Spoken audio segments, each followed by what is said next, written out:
રાતે તો 3 પ્રકાર કયા છે. એક તો આ શરીર, વાણી, મન એ અચેતન છે, જડ. અને પુણ્ય ને પાપના ભાવ થાય એ રાગ છે. એ રાગ જાણતો નથી પોતે, માટે એ જડ છે, અચેતન છે. અને ત્રીજું અચેતન સ્વરૂપ સંબોધનમાં કહ્યું છે કે જાણવું દેખવું એ ચેતન, એ સિવાયના બીજા બધા ગુણો અચેતન છે. સજવાય. અકલંગ દેવ નથી અહીં સ્વરૂપ સંબોધનમાં એમ વર્ણવે છે. પ્રભુ એક વાર સુનતો સહી કે અચેતનના 3 પ્રકાર, ચેતનનો 1 પ્રકાર. જાણનાર દેખનાર એવો સ્વભાવ તે ચેતન. અને એ સિવાય શરીર, વાણી, મન, જડ એ અચેતન. એક વાત. બીજા પુણ્ય ને પાપના 2 ભાવ થાય એ રાગ છે, એ અચેતન છે. કે એમાં જ્ઞાનનો અંશ નથી. રાગ જાણતું નથી. રાગ જણાવા યુગ બીજા જ્ઞાનથી જાણાય છે. માટે રાગ, ભક્તિ આદિનો રાગ પણ અચેતન જડ છે.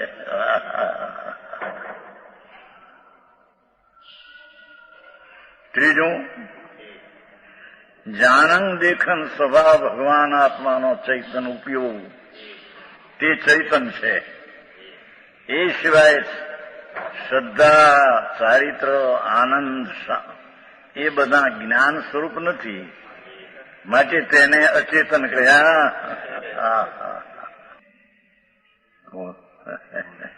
છે તો ચેતનના ગુણ ચેતન જ કહેવાય. પણ બીજા તત્વથી જુદું પાડવા જેટલા ચૈતનના ગુણ છે એ બધા ચેતન કહેવાય. પણ હવે એના 2નો ભાગ પાડવો હોય ત્યારે જાણનાર દેખનાર ચેતન તે ચૈતન છે. અને એ સિવાયના ગુણો બધા પોતાને જાણતા નથી, ચેતનને જાણતા નથી. માટે ચેતન ચેતનને જાણે છે, ચેતન એ બધા ગુણોને જાણે છે. માટે ચેતન ચેતન છે. અને એ સિવાયના ગુણો તેને ચેતનનો જાણવાના સ્વભાવનો એમાં અભાવ છે. એથી એને અચેતન કહેવામાં આવે છે. આવી વાતો છે. ખંડભાઈ ક્યાંય સાંભળ્યું નહીં મને મળે ક્યાંય બધા.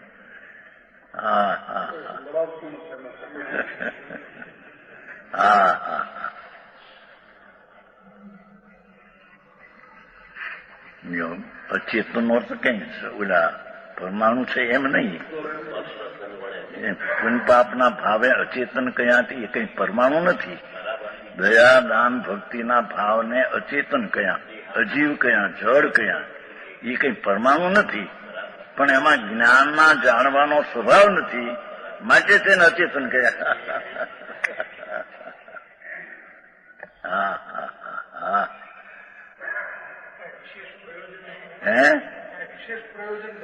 આગળ વધારે લઈ જવું છે ને.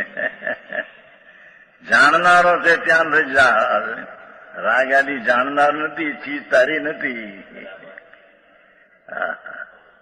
અને ઓલા 2માં પણ જાણનારની પ્રધાનતા અસાધારણ. અસાધારણ સ્વભાવ હોય તો ચેતન જાણવું દેખવું તે છે. બાકી ઓલા બધા ગુણો છે પણ એ પર તરીકે, જ્ઞાન ચૈતન સ્વભાવની અપેક્ષા પર તરીકે.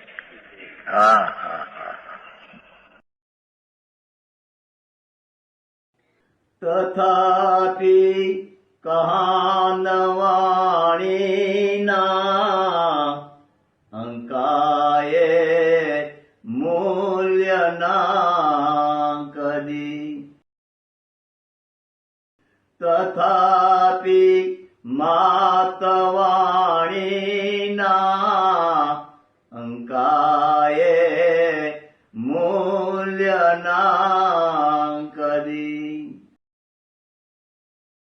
પરમ કૃપાળુ પૂજ્ય સદગુરુ દેવનો જયો.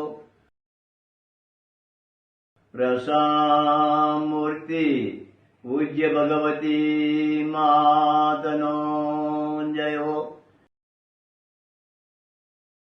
જીનવાણી માતનો જય હો.